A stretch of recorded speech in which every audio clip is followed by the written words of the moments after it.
Okay, great. Now we are ready to start. Following that, we have a truly special session for all of you guys. Our weekly inspirational speaker is none other than Mr. Yunus Hijazi, the founder of 10x Indonesia and Uscale. Hello, Mr. Yunus. Hello, Hi, nice to be here. Okay, thank you. Okay, great. So before we dive deeper, I'm going to introduce him and set likes on his remarkable story. Dafa, I believe this is the very last part of the Oh tea. yeah, sorry. Okay, my bad. Okay, let's take a look at Mr. Yunus' inspiring journey. So, firstly, from 2019 to 2022, Mr. Yunus is community leader at Singularity U Benelux, which is partnership between Singularity University and regional university alumni. And furthermore, from 2019 until now, there are three companies where Mr. Yunus works. The first is as Innovation Funding Manager at ZAS Ventures, and also Open EXO certified consultant, advisor, trainer, ambassador, and coach as well. And at Uscale as a founder, and the recent experience is as a founder in 10x Indonesia. So actually, this is just a few for the Yunus experience. Maybe you can take a look to his LinkedIn. It's a lot of his experience. So once you have heard a bit more about Mr. Yunus, I have the privilege of posing one question to him to providing us with inspirational insight into his experiences and expertise. And my question is to Mr. Yunus, can you share your story to us of developing a company that, as you said on LinkedIn, can achieve 3 years of growth in only 10 weeks? I mean, what are the tricks, Mr. Yunus? So yeah, the floor is yours. Do you want me to start answering this question, and then I can talk about more about my path? Maybe I will start by answering this question. Yeah, sure. So the whole point of this 10x and actually Uscale and 10x Indonesia, it's the same idea, underlying idea is how to do 10 times more. It can be 10 times more profit, 10 times more contacts. It can be the X is whatever you decide. You just need to set where you are at, and of course it's data driven. So that's what I saw in your teaser video, that measure everything, don't guess, measure. Data is important. So you measure where you are at now, and you look at where you want to be, and you say, okay, we want to 10x this. So for example, we want to have 10 times growth, and that means what is the growth? You want to have 10 times more employees, you want to have 10 times more positive impact. So you need first to understand what you want to achieve, to define what you want to achieve, and to measure where you start from. So that's the first thing.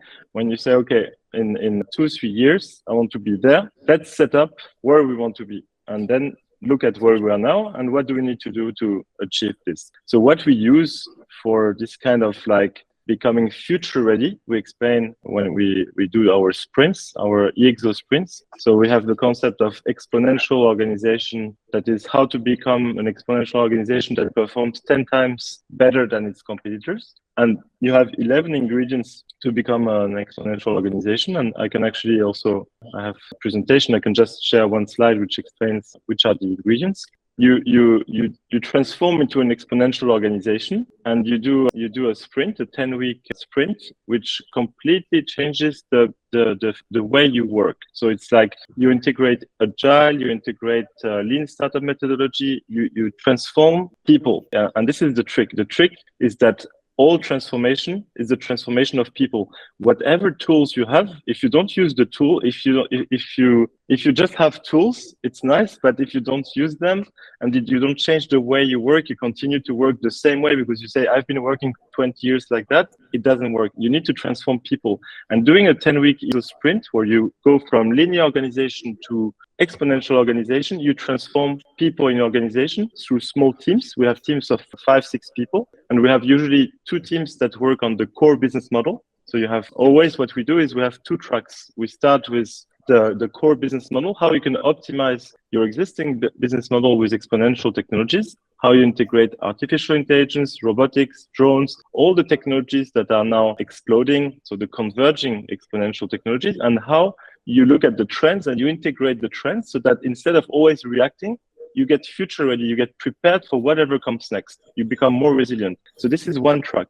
You have 2 teams, usually of 6 people in the sprint, in the 10-week sprint, who are focused on how do we transform our existing business model by injecting exponential technology. If you're a hotel, if you're in hospitality, how can I integrate robots when it makes sense so that humans can rest and then they take over? And then you can have like a symbiosis between humans and robots. So you can use machines, robots where they are good at. You can use drones for certain things. You can use digital biology. So you have to think about those, just what you want to achieve, and then the toolbox at the end. Once you know what you want to achieve, which tools, which technology can help you achieve what you want. And so this is actually one of the hacks. Is you always start with what you want to achieve. You discuss between humans, and then you look at the pool of technology. Then what you can do, so you will increase your revenue by maybe 2 or 3x with this, or you will optimize by 20%, 30%, depending on how much you integrate. So this is your existing business model. You stay in the existing same activities, you just optimize. The other thing, edge. You will create 2 edge teams, which are spin-offs of your company. So even if you're a startup, you create spin-offs and you think about new business models. What is happening in the world? What can we do with our existing resources? And you start brainstorming, okay, what could we do to reinvent ourselves? So before someone disrupts you, you disrupt yourself with exponential technologies, with all these tools. So you run those 2 in parallel. You run the core initiatives, which are your existing business model, and the edge initiatives, which are your new business models that you invent. So we work with business model Canva. We have the EXO Canva. And then we blend those 2 and it becomes an exponential business model, which is super cool. So, and I will show you a slide where you can actually, if I can share my screen. Okay, sure. Share now, how to 10x. So this is a 150 slides presentation. So of course, I'm not going to go through it now, but I just want to show you this is the presentation where I usually go through the whole introduction with all what is happening in the world. I will show you a few key slides. So just to explain, when I say exponential technologies, or what we call Gutenberg moments, these are the exponential technologies. Wearable tech, like all now personalized medicine, you can augment yourself. It's the whole area of, you measure everything and you can hack your health. You can have the Oura ring, you can have all these sensors, and you don't need to go to the doctor all the time. The doctor can get the information remotely. If there is an emergency, it can be sent directly. So personalized health, for example, through wearable tech. You have digital twins, which is very important when you're in a business of, for example, hospitality. You can actually create digital twins of everything, and then you can have capture data with Internet of Things, and you can measure everything. Of course, mixed reality, very interesting metaverse, for example, for hospitality, where you can show people with very realistic digital copies of the real world in the virtual world, not like Roblox. You can do it things like with gaming engines, which make it very realistic. You have solar technology, which is an exponential technology. The price is decreasing exponentially. Today, it's cheaper. The price is lower to create a solar energy-based factory than a coal.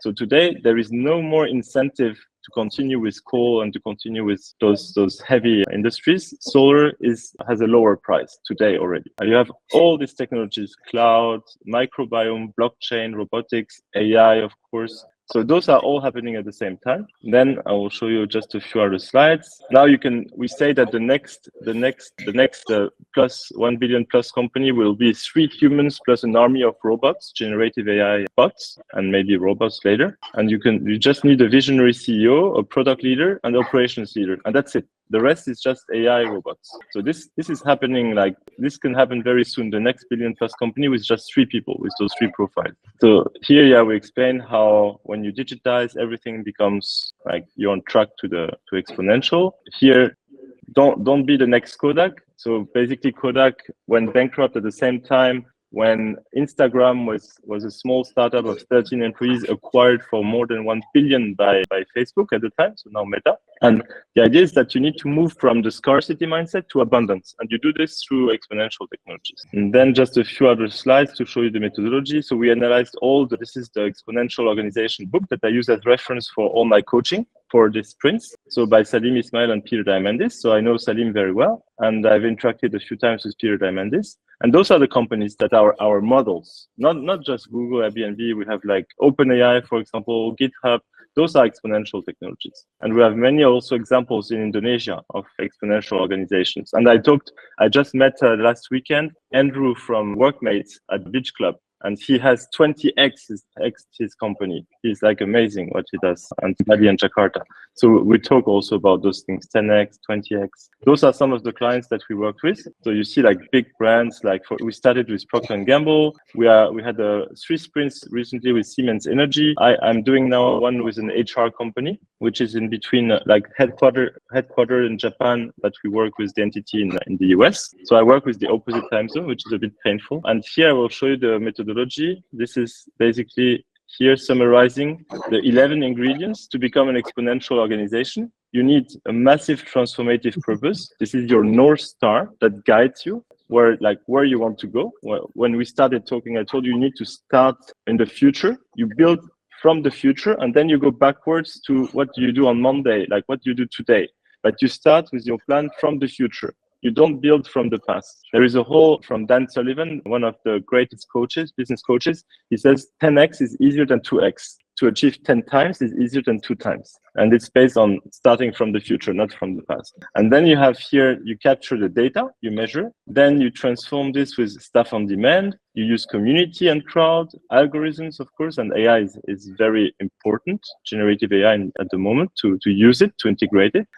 And B does with they don't own assets, they just leverage from people and their platform business model, and engage your community, engage your existing community, use gamification, and keep your community alive. It's very important. And then internally, how you need to integrate that, transform that internally, interfaces to have like APIs to measure everything visually. You can check on your phone all the dashboards, the KPIs, the OKR, objectives and key results that you have set. So you can measure the performance that you have set on the dashboard. So this is very important also to have in place in your organization, to run constantly experiments, to be lean, not to go for a 1 million budget and then realize it was not a good idea. You can fail with just 1K. You don't need to fail with 1 million. You can fail fast with very small experiments. You don't need to build the whole thing. Just do a prototype very fast. Today, it's very easy. You take technology, you hack it.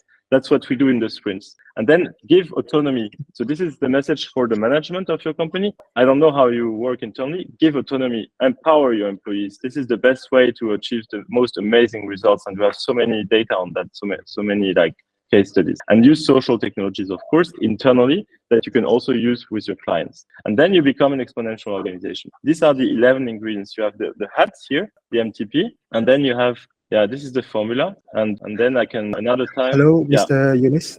I do really sorry, but our time is very limited. So maybe we can go to the next session, which is maybe Mr. Jing want to ask a question to Mr. Yunus. Sure. I'll leave it to the floor actually for any questions from any of our. Mr. Yunus, sorry, we just have to keep to our timetable. We really appreciate the stories that you're sharing with us about digital transformation, and I actually do really look forward to catching up with you in real life and learning something about exponential companies, and actually some of the practices do sound very, very familiar. Does anybody here want to take advantage of the opportunity and ask Mr. Yunus a question, a smart question, a dumb question, any question? Okay, all right. Well, we know for Khan you have questions, but let's see if anybody else on the floor has any questions. All right. Anybody with a question? Don't be shy. Shoot. Yeah. By the way, this is a professional networking opportunity. So if you want to network with a true professional like Mr. Yunus, this is your chance. Josephine raised her hand. Yes, Josephine, what would you like to? Josephine is actually one of our interns in HR. What would you like to ask Mr. Yunus? I believe she was clapping. Oh, Yeah. Oh, she was clapping. Okay, all right. Clapping is good too, but asking questions is also good. Anybody else? Okay, let's go to you. Go on, take it away. Okay, What would you like thank to you ask? very much, Mr. Jim, for the program. Hello, Mr. Yunus. I would like to ask this question. You said many things about AI. I think that is very interesting. How do you say to tackle the public relation collateral if we using AI? Because I've seen that, I forgot the company, but one CEO posted on Twitter about how they cut employees doing efficiency to move everything to AI for exponential growth, and it's actually affecting that company's a very bad image in the public. How do you deal with that if that happens? With now X, with Brenda's X, I think it's amazing because what he did is to show that you had all these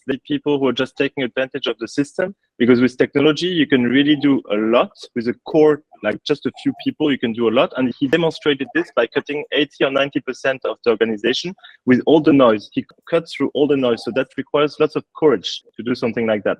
And now he showed the way, because the others cannot continue what they were doing. They create this ecosystem with overhead, and they are just like spending, maybe they work half an hour per day. So I think what he did was really good to cut the noise. So people who are not really doing what they're supposed to do, just taking advantage of the system, like people who just stay home and get, in certain countries like France and French, and in France, you have lots of assisted people who get the money from the government and they don't want to go to work because they would earn less if they go to work with gas, with all the bills, and they just stay home and they watch TV. But it's the same with those companies. So I really believe that at some point you need to be honest and say, okay, those people who are paid 100, 500K and they just do nothing, they don't perform, this is not fair. The people who are in those companies, they should have like work ethics. And you had even people with 3 jobs in parallel, running 3 jobs in parallel with some algorithms. So something is fishy. So you need to look at what's happening. AI is wonderful for increasing capacity.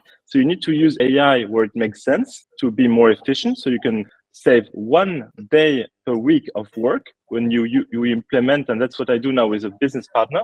We implement in companies AI workflows, end-to-end AI workflows, and you save time and you do more interesting things. So you don't need to do the things that you can actually give to robots and to algorithms. You focus on the more creative things, the more interesting things for a human.